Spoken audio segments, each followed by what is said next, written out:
boqol sagaashan iyo lix arday oo baranaya xirfadaha dhigjoojinta saboolnimada ee kulliyadda Jigjiga Polytechnic ayaa qalin jabin heer sare ah loogu sameeyay hoolka shirarka ee Sayid Maxamed Cabdulla Xasan. Ardaydan oo isugu jiray 215 rag ah iyo waliba 81 gabdhood ayaa waxa in muddo ah baranayeen 15 xirfadood oo kala duwan oo xirfadaha ay xukuumadda deegaankeena u qaadatay dhigjoojinta degdega ah ee saboolnimada oo muddo yar gudaheeda lagu gaari karo hadafkiisa yoolasha xukuumadda federaalka iyo deegaanka ee ah in aan la arag shakhsi bilaa camal ah oo iska fadhiya. Dufcadda ardaydan waa dufcadda 16aad ee ka qalin jabisa kulliyadda xirfadaha iyo farsamada gacanta ee Jigjiga Polytechnic ayaa waxa qalin jabinteeda ka soo qayb galay madaxweyne ku-xigeenka ahna wasiirka xafiiska beeraha iyo horumarinta kheyraadka dabiiciga ah ee deegaanka Marwe Sucaad Axmed Faarax wasiir ku-xigeenka xafiiska TVETka mudane Cabdirasaaq Saxane cilmi iyo maareeyaha kulliyadda xirfadaha iyo farsamada gacanta ee Jigjiga Polytechnic mudane Farxaan Maxamed iyo mas'uuliyiin kale oo heer deegaana waxaana ugu horeyn ba qalin jabintani ka hadashay madaxweyne ku-xigeenka ahna wasiirka xafiiska beeraha iyo horumarinta kheyraadka dabiiciga ah ee deegaanka Marwe Sucaad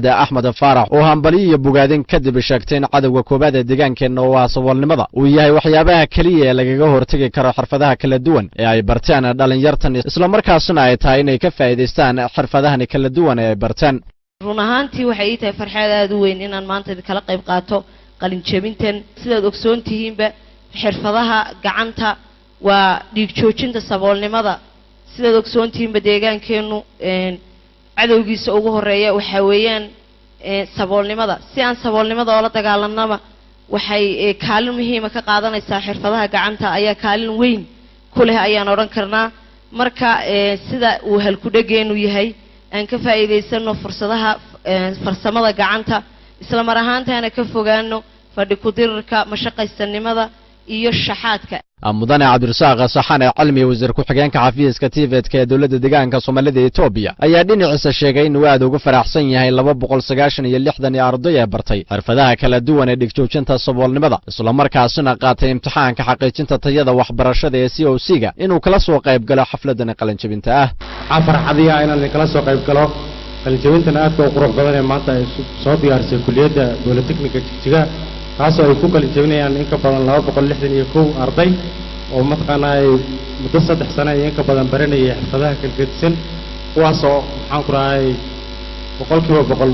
imtixaankii COC-gana qaatay competent noqday isla markaana la filayo inay maxaan ku rahay qayb lixaad laga qaataan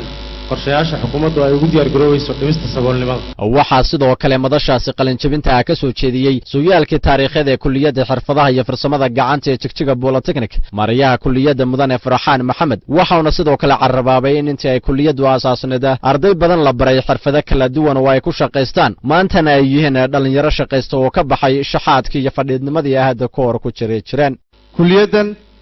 ilaa xilligii la aasaasay waxaa ka faa'iideystay dad fara badan oo deegaankan u dhashay oo aan dhigi karno waxay kaga duwan tahay kulliyadaha deegaankeena ka jira waa xirfad qofka maanta intii la baro berri uu ku shaqatay karo isagoo on hebelow shaqaale iyo shaqo yaan u baahnay midnaba isagoo aan dhihin maanta intii la baro berri uu kaga shaqaysan karo macnihii deegaankeena iyo dalkeennaba waxaan dhigi karnaa dadka tababarada gaagaaban la siiyay sanadkan gudaheeda ee maanta shaqaysanaya suuqa ku jira waxa weeye 3578 arday. dhinacooda qaar ka mid ah ardaydii ka qalin jabisay kulliyadda xirfadaha iyo farsamada gacanta ee Jigjiga Polytechnic ayaa sheegay in ay aad ugu faraxsan yihiin inay ka midho dhaliyaan hadafkoodii ballanna qaadeen sidii loogu talagalay ugu shaqaysan doonaan xirfadihii kala duwanaa ee ay bartaan. aad baan ugu faraxsanahay inaan maanta qalin jabiyo waliba aan kaalin galo ama 2 jeer bal ay shilimaado marka hore waxaan halkan uga mahadcelinayaa xukuumadda dawladda deegaanka Soomaaliya Itoobiya iyo hormuudka kulliyadda sidoo kale halkan waxaan uga mahadcelinayaa waalidiinta iyo ehelada iyo dhammaan cidii ugu maxaaniyo waxbarashadeeda kaalin ka qaadatay aad baan mar labaad iyo mar saddexaad waxaan leeyahay hambaliyo waxaan halkan ballan qaadayaa inaan mar walba waxaan bartay xukuumadda inta ay soo barisay muddo 3 sano inaan waxaan soo bartay u faa'iideeyo shacabkayga iyo ummadayda iyo deegaankayga dalkayga. marka hore waxaan mahad Ilaahay wana siiyo caafimaadka dadaalka aan ku soo gaarnay inaan qalin jabino kulliyadda Polytechnic College waxaan noo qorshaysan inaan waddankayaga horumar gaarsiino oo ka bixino saboolnimada waxaan u baranaynaa farsamada waa inaan waddankayaga